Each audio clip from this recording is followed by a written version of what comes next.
They don't, but it's okay. All right. Okay. Montrezl Harrell to the Lakers as well. All right. So, let's go back to history. I've been talking about mythology, and that stuff. So we're gonna head back history. All right. It is a little warm in here. I apologize, but ice is got me hot. Yeah, probably. So last time we were talking about history. All right. And also pull the notes up. The notes should be on Google Classroom, right? History, chapter 4, section 3. Yeah, section 3, part 1. All right. So last time we were talking about history there, about Greece. We were talking about that era referred to as the Archaic period, where we start to see kind of the emergence of various Greek city-states. But the two we kind of focused on was Athens and Sparta. Yeah. Oh, we gotta make a copy of it. The notes aren't Yeah, separate. you gave it. Yeah, I was about to say it's the same thing. The notes aren't separate. They're for everyone, like one person. So when we turn it in, How's we that gotta the case? when we turn it in, we gotta attach it now. How is that? How did that happen? I don't know. It happens. It'd be like that sometimes. It would be like that. I'd make a copy for each one of you guys. It probably just didn't No, print we all right. have one copy. See that? Look, so like when we turn it in now, we gotta turn it in through here and add the file.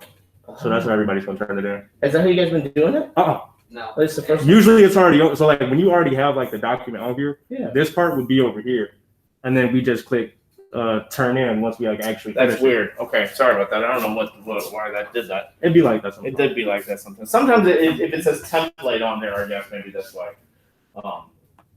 That's why it does that. I don't know why. Because every time I try it, because I have to do it separately for each class. All right. So the archaic period leads to what they refer to, and again, when you hear the term archaic, a lot of times that means like kind of not like kind of cultured or civilized, and that's not necessarily the case with Greece. But the deal here is that they refer to that era because of the Golden Age here. Now, the Golden Age of Greece starts with Greece's conflict with the Persian Empire, which we talked about in chapter 2. Right, and the Persians were like the United States of its day in the 5th and the 4th century BC. Roughly geographically the same size as the continental United States, stretching from like basically their origins in Iran east to kind of like through Afghanistan, Pakistan, west into Asia Minor. Now in Asia Minor, what we now know as Turkey, right? There's a number of states that have been established by Greeks there. I remember I was saying like kind of ancient Greece kind of expanded across the Aegean Sea. There was a region called Ionia, which was on the very far western edge of Asia Minor, in which in 499 there was a revolt led by various Greek communities there that lasted about 6 years. And while it was put down, there was some damage done, like to the city of Sardis, which was the very western satrapy in what is now say Lydia. The city was burnt down.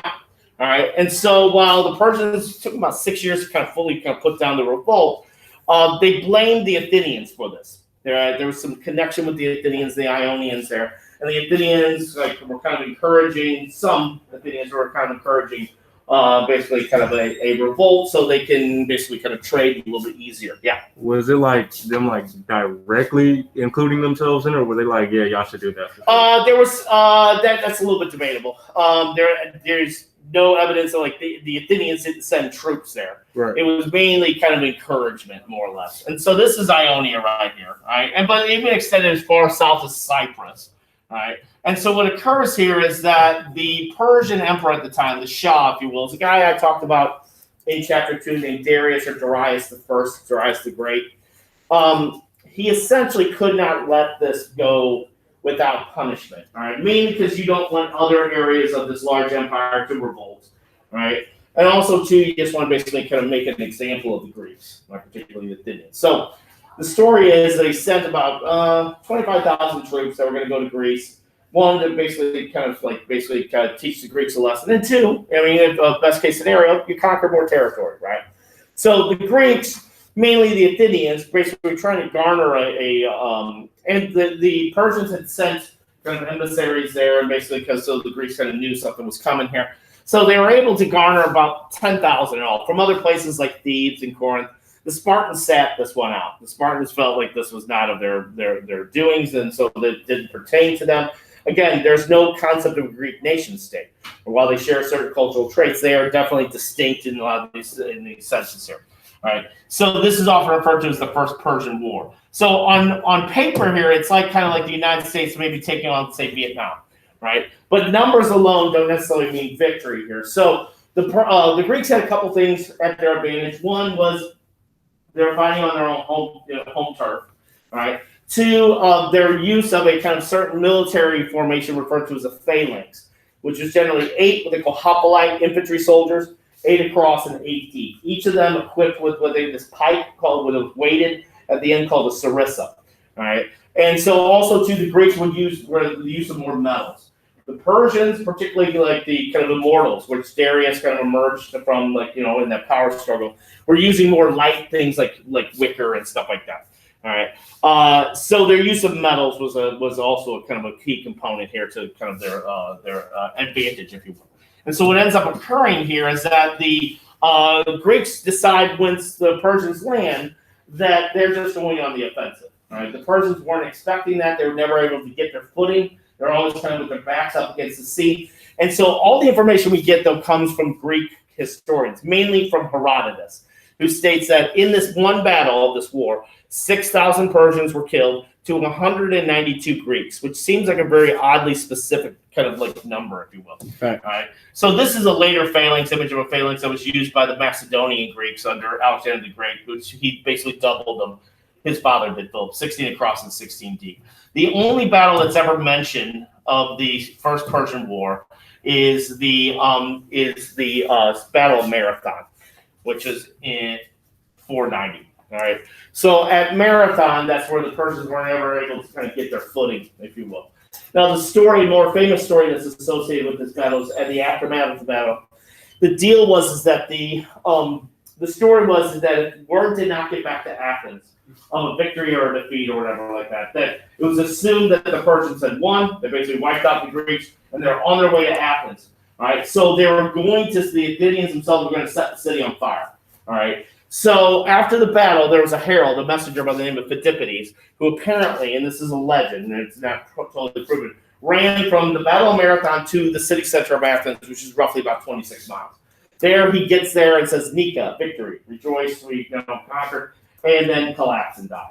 All right. And so from this story, this is why, like, if anyone's, I don't know if anybody's ever ran a marathon or knows family members that run marathons, it's roughly 26 miles. Crazy people. Right. Yeah. I had my former sister-in-law. It was like to train for them, it's all encompassing. All right. So the Battle of Marathon is the reason why we have a marathon that lists like 26 point something miles, right? In 2004, when they had the Olympics in Athens, the competition, the event for the marathon started at the battle site, what they believe was the battle site, and it ended in the Olympics stadium there. All right. So this is kind of like, I don't spend a whole lot of time talking about military tactics and stuff like that, but the idea behind this is that the Greeks were able to engulf the Persians, right? Even though they were outnumbered 2-1. And so the Persians weren't ever able to kind of get their footing. Right? There's a statue of Phidippides in between Marathon and Athens. All right. So for about 10 years, all right, the Athenians particularly kind of feeling themselves. They're kind of proud of themselves. This is like the equivalent of the United States being beaten by like a small nation. And so Darius was probably planning on another invasion, right? However, there was another revolt this time in Egypt that also the Greeks were kind of blamed for. And on his way to Egypt to put down this revolt, he dies. His son Xerxes becomes Shah. He puts down the revolt in Egypt and then focuses his attention on Greece. According to Herodotus, the number of Persians and the Persian military encompass all various aspects of the Persian Empire, all various ethnic groups, numbered anywhere between 80 to 100,000, right? Which is much more sizable. It's like 4 times the size of the original size of the kind of first invasion. The story is that at one point Xerxes connected the continents of Europe and Asia. There's a spot there called the Hellespont, kind of in northern Turkey, all right, which was kind of a straits there. Apparently Xerxes had a pontoon kind of bridge built there with boats. The first attempt, though, because the waves were pretty harsh, the cables that were kind of holding down the pontoon boats snapped. So he does something weird. He sends out a number of troops about waist deep into the Hellespont with whips, and they whip the Hellespont. And so, according to legend, that was like kind of like a psychological move to get his men hyped. All right, as a way that they're going to get this done. They're going to kind of basically defeat geography. So what ends up happening, they cross this pontoon bridge. As they make their way through northern Greece, there was a number of Greek states that just basically surrendered. They wouldn't even put up a fight. You can hear from miles away the foot soldiers like coming through. The Ionian Greeks, ironically, sent a large contingent of troops there to fight alongside the Persians, even though they're the first ones to kind of get this started here. All right. It was because they were like forced into submission. Yeah, and to them, they basically, it was like, there was a lot of them where basically they learned their lesson from that first revolt. In the movie 300, did you ever see the movie 300? Yeah. They kind of portray Xerxes as this giant with all these piercings and somewhat effeminate to a certain extent. After he comes out of the gold, don't forget. Right, there's a lot. After he comes out of the Gold River. Yeah. I've only seen the first 12 minutes of that. Okay, yeah. Facts? And so, It is Sparta. yeah, there's a lot of yelling. Facts. Yeah, and that's actually from history. And that's what I The Persians sent ambassadors to Sparta, basically, tell the Spartans, you could side with us or whatever, and then that ambassador was kicked into a well. That's actually from Herodotus. This is So that was real. that was real. Kicked him in the well. That's according to history. So this is apparently Xerxes. So they're not quite right on that interpretation, but Frank Miller It made a good movie. yeah. So for the first real kind of resistance that the Persians gets around about 85 miles northeast of Athens, a place called Thermopylae, all right, which was kind of a narrow passageway. There are about 7,000 Greeks. Many of them, like you had groups from Corinth, you had a number of soldiers from Corinth, from Thebes, Laconians. You also even had Mycenaeans, like 80 Mycenaeans, like from the old city-state there that fought there. But then everybody tends to focus on the 300 Spartans that were there. All right, and so for about 3 days of the battle, which they leave out the 700 Thebians that were there, but they mainly focus on the Spartans. For about 3 days, the mainly 300 Spartans were able to hold off about 80,000 or so Persians at a very narrow spot of Thermopylae called the Hot Gates. But they refer to this as the Battle of Thermopylae. This is the first major conflict of the Second Persian War. This is where the legend of the kind of Spartan soldier really kind of takes root. The Spartan general / king who led the 300 was Leonidas. All right. So after the first day of battle, where you saw the movie where and this is actually from history. The Persians sent an ambassador there to basically negotiate, saying, "Are you guys ready to surrender?" Mm-hmm. And Leonidas said, "No, we're not going to surrender." And the ambassador said, "We have enough arrows to block out the sun." And Leonidas said, "Then we'll fight in the shade." That is according to Herodotus. That is actually kind of taken from that. After the second day of battle, the Persians find out from another Greek there's a goat path that basically, and then they get surrounded. And after that third day of battle, all 300 of them die. Right? And Xerxes, the plan was he has Leonidas chopped up. Basically, has his arms and legs cut off, and he was going to send him to other parts of Greece to let Greeks know that this was the result. Yeah. I don't think he was able to get those out there though. And so this is the area we're talking about right here. Wait, so I don't mean to interrupt you, but did they ever find his body? They did find. I think they found the torso. Yeah, so they're able to. Yeah, but I think that the legend is a lot of those guys were basically the Persians just kind of left them be. Yeah. So I don't think they were given a proper. Oh, so they didn't really disrespect them. Yeah, you're not gonna touch them. Yeah, they're not. They didn't give them a proper burial, and so that was the kind of legend kind of built up because they weren't really given that. And then you have right here is Thermopylae. At the same time, there's a naval battle called the Battle of the Artemisian Straits that's occurring. So there's two battles in one in this area. So from the Frank Miller kind of graphic novel here, that showed the kind of the area where they fought called the Hot Gates. This is what it looks like today. Because the highway there? Yeah, the highway is where the coastline was. So through I can't remember what they call them in the Netherlands. They refer to them as polders, where they literally basically put land where sea is. They kind of add to it, So that where the highway is, they believe that's where the coastline was. Wait, so you mean to tell me it's a really historic site and put a highway there? Yeah, you put a highway right next to it. So is that not important to them at all? They don't care about that area? I think there's a marker there and stuff like that. But when I was in Greece, there was no that wasn't a big tourist attraction. It's just you can drive right through some big sequoia trees. Yeah. Right. So in 300, that's Gerard Butler as Leonidas, and like you said, there's a lot of yelling. They couldn't have found anybody better for that. Yeah, and then that's what probably we think Leonidas looked like. So it's a little bit closer, if you will. All right, now, like I said, while there was the battle on land with Thermopylae, the naval battle, Artemisian Straits was taking place at the same time. The admiral, the general that was leading the Greek contingency was a Athenian by the name of Themistocles. Themistocles was kind of the head of the Council of 500. All right, he's a quintessential politician. He was at Marathon, and so he knows that the Persians are going to come back. All right, and so for a while there, the Athenians are kind of like arrogant to a certain point. They discover a kind of silver deposit, right, just outside the city. And so there was a number of Athenians in the council and the ecclesia that wanted to basically divide up the silver amongst the Athenian population, right? Kind of like almost like a stimulus check for the Athenians.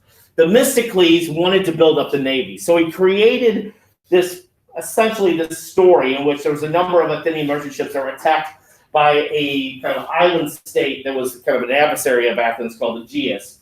All right, and it was made up. But he was able to convince enough politicians within the ecclesia to do that. So after the battle of the Artemisian Straits, after Thermopylae is lost, before he goes to Athens, he goes to the oracle of Delphi. Asks the oracle, how can we defeat the Persians? The oracle says, behind your wooden walls, you'll victor. Right? And so when he takes us back to the council, they assume that the wooden walls means the city walls. And so basically we just have to hide behind our walls, just basically hold off the siege. All right. Themistocles views that a little bit differently. Themistocles views the wooden walls to be their navy. So what he does, and this is a credit to his kind of oratory skills, he's able to convince enough to essentially to vote to basically abandon the city, all right, and kind of have everybody kind of go to the countryside, all right, and lead the city, and then kind of like try to trick the Persians into a naval battle, all right. And so what occurs here is when Xerxes makes his way into Athens. He finds the city's nearly abandoned, sets it on fire, all right, and then notices that there's some kind of Greek ships that are basically look like they're kind of trying to escape. So he sends his entire navy to chase after these ships. They're basically brought into a trap. They go into this by a kind of a narrow channel by an island called Salamis, all right, and then what ends up happening is they're basically caught into a cove, and the Greeks just ram their ships into the Persian ships, wiping out nearly the entire navy. Yeah. This is definitely the second one. Yeah, the second 300. Yeah, the second 300. Yeah, I was about to say. Yeah, and in that movie there's good. What's that? Those movies are actually good. They're not too bad. Yeah, they actually are, to be honest. They can be a little violent in that they use a lot of green screen. Oh yeah, they're stuff. definitely gory. Yeah, they use a lot of green But screen. in the movie, with the part that you was talking about, that specific part after they ram the ships in, it show them jumping off of this stupid high cliff onto the ships and killing people. Yeah, It's hard. And there was in that second movie, there's a female admiral by the name of she's the one that's Artemisia. leading it. Yeah. Artemisia actually was one of the few ships that was Persian ships that was able to escape. She rammed her ship into another Persian ship, and the Greeks were confused. Xerxes later states that there's a quote where he says, "My men have become women, and my women have become men." All right, and so that was related with Salamis. And then after Salamis, Xerxes has got to flee. He's got a narrow window because if he's stuck in Greece, right, and if he's captured, then he's going to be held for ransom. Chances are that basically he will not be Shah when he returns to Persia if he even makes it back. So he flees. There's a Persian military basically stuck in Greece. Right, the last of the Persian military was defeated at a battle called Plataea, which is at the end of 300. At the end, they're on the plains of Plataea there. All right, so this is the second time that this great superpower is defeated by this kind of small state. Right. All right, and so this is kind of where the kind of Persian fleet, which is mainly Ionian Greeks and Phoenicians, basically got caught up in this kind of area right here and naval battles were pretty simple. You just basically rammed into the other ship, or you got close enough where you embarked in a hand-to-hand combat, or you're close enough to shoot arrows at. So basically, it's whoever can fight the best. Exactly. Yeah. This is another illustration, just kind of how all these ships are just basically there was nowhere to go. They were just basically into a cul-de-sac. This is the type of kind of ships that were used the Greeks called them triremes.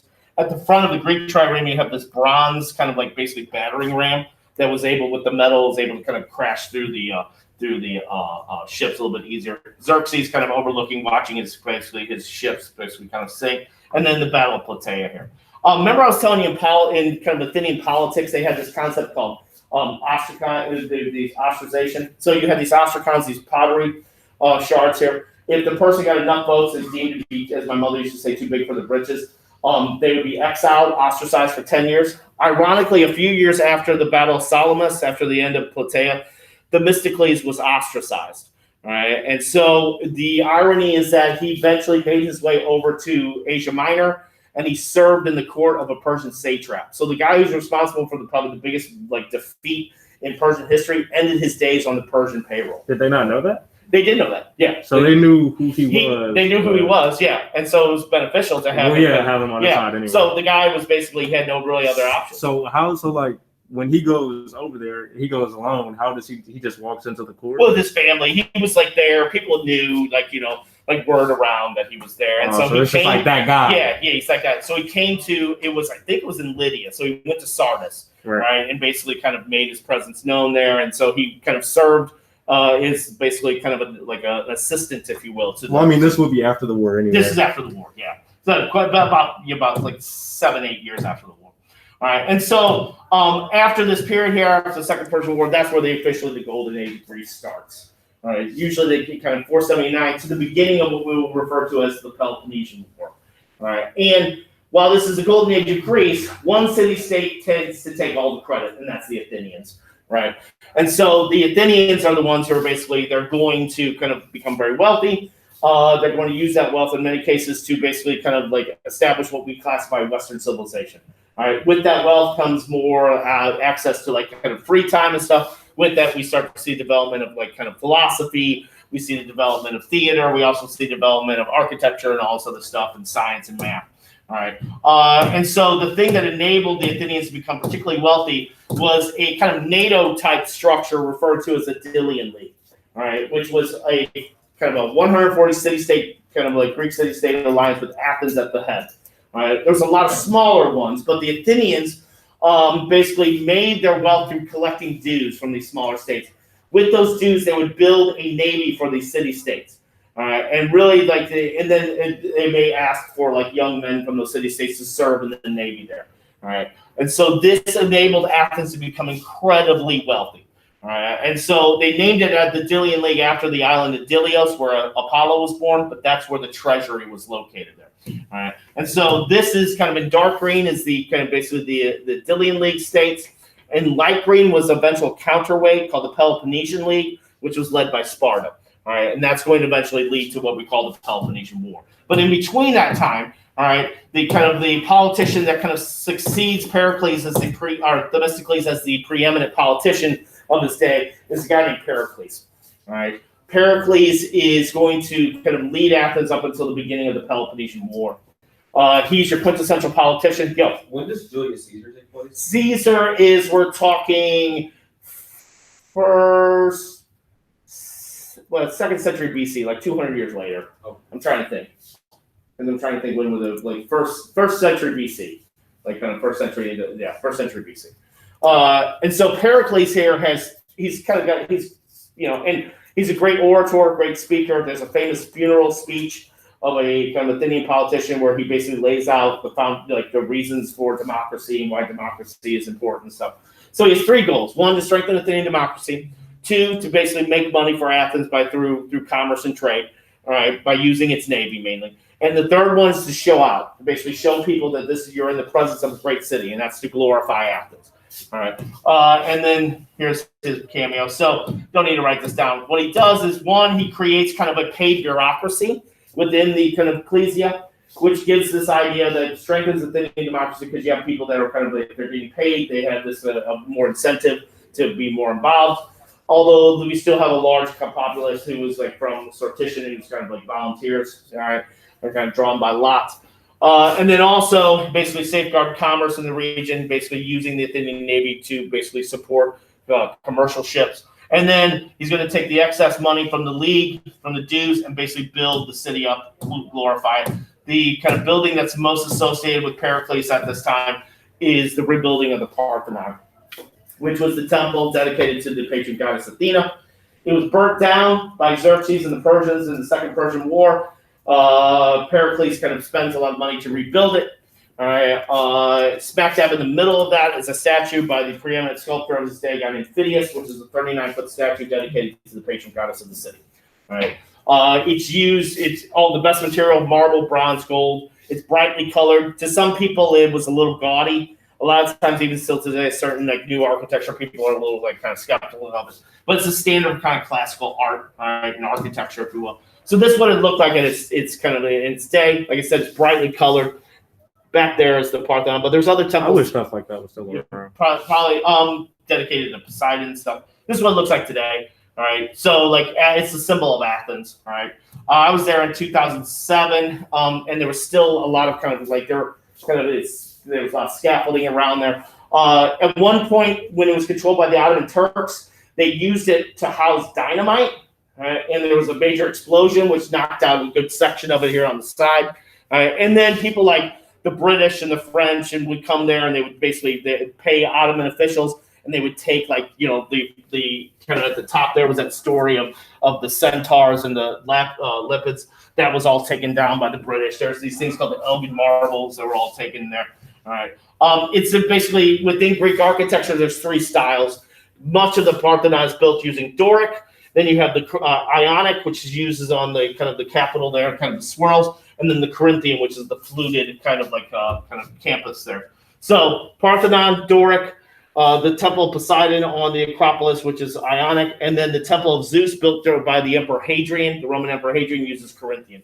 Our founding fathers were well aware of kind of like the Greeks and their kind of connection to democracy. So a lot of like government buildings in DC, it's not just coincidence they look like Greek structures. Like this is the Lincoln Memorial, all right, which is almost kind of a replica of the Parthenon using Doric style columns there. Has anyone ever been there? Like smack dab in the middle of it is a big statue of Lincoln, much like there's a statue of kind of Athena. All right, and so on the White House they use Ionic style there, and then in the Capitol building they use the Corinthian style. And like you go to Springfield, same thing. A lot of these government buildings are using kind of Greek style architecture. And then also too, we start to see the Athenians kind of develop theater at this time. In Athens, there was the kind of the theater of Dionysus that was held a competition there. At this time, you have three major kind of dramatic kind of playwrights. I just listed two for you. Aeschylus, which he is a veteran of the First and Second Persian Wars. He writes a number of plays. He's big on trilogies. Our whole concept of stories told in threes comes from Aeschylus. All right, he tells a story called the Persians. He talks about the Persian War, but the story of Agamemnon, he tells in three stories, Orestes and that. Prometheus Bound is another one, Seven Against Thebes. And then Sophocles, whose most famous play is the story of Oedipus Rex. All right. And then I left out Euripides here, but then I'm going to show you this little thing that talks about Greek tragedies.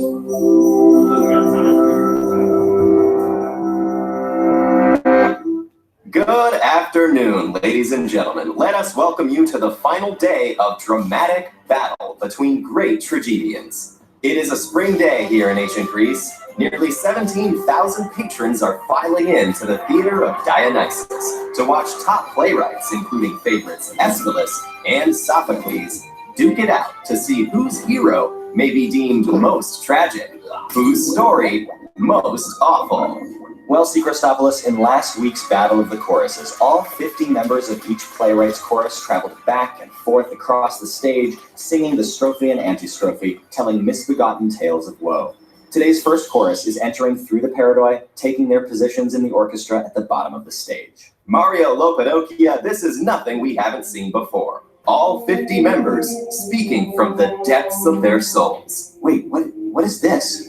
I've not seen this before, see, Christopoulos. There is one actor stepping out of choral formation, assuming an independent role in this play. Can you make out who it is? That looks like Thespis. It seems he's changing his mask and taking on the role of another character. Incredible. Surely Thespis will go down in history as the very first actor. He has changed the face of theater forever. And that was just the warm-up act. On to the main attraction.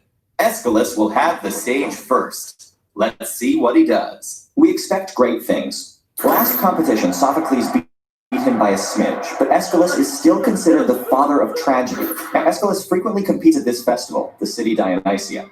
Though his plays are violent, the bloodshed is never seen by the audience, which allows the dramatic tension to take center stage. Let's see what he does today to try to win his title back.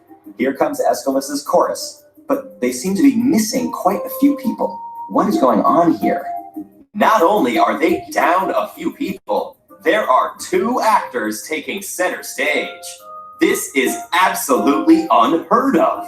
He has built on Thespis' idea and added a second actor to the mix. Aeschylus is relying on the 2 individuals to tell the story. The dialogue possible in tragedy now has taken precedence over the chorus. No wonder he drastically shrunk its size. This applause is well deserved. The crowd has hushed.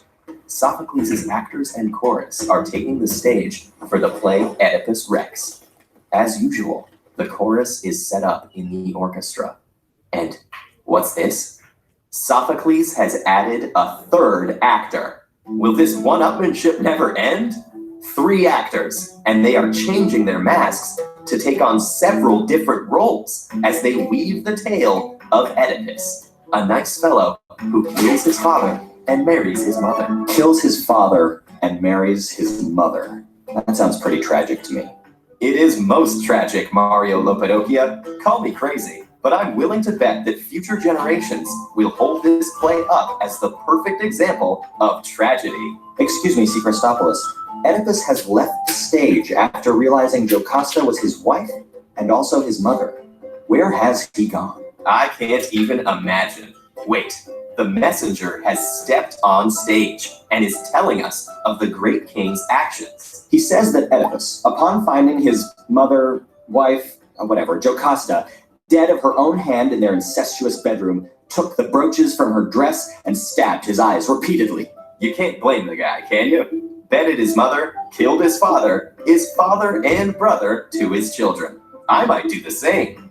My friend, I do believe we've seen it all. Indeed, we have. There is nothing more tragic than Oedipus. And sure enough, the judges who have been chosen by lot from all over Greece are ready to announce the winner. Oh, folks, this is one for the history books.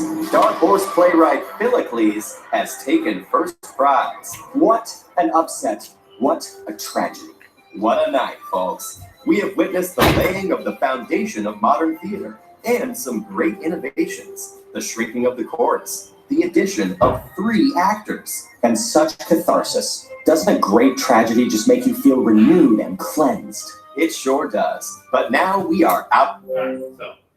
Essentially the type of kind of plays that Aeschylus and Sophocles and Euripides and Philocles are basically kind of excelling in is what we call tragedies, right? This is the basis for our dramas today. You draw a straight line from something, let's say, like Breaking Bad, all the way to the Greeks here, right? Where we see the anti-hero kind of. The Greeks kind of created that. A lot of times the heroes tend to have like some type of, arrogance or hubris or fate, like in the story of Oedipus, so there's not a whole lot of happy endings. But, for the Greeks, I mean, life isn't always You go happy. to your dad and have sex with your mom. Yeah, You gonna do it. There's some plot twists there, all right? So when we get back from Thanksgiving break, then next week, I'll finish up the chapter. You'll see us in 10 days. I'll see you in 10 days, yeah. It's crazy. Yeah, that's kind of how it goes.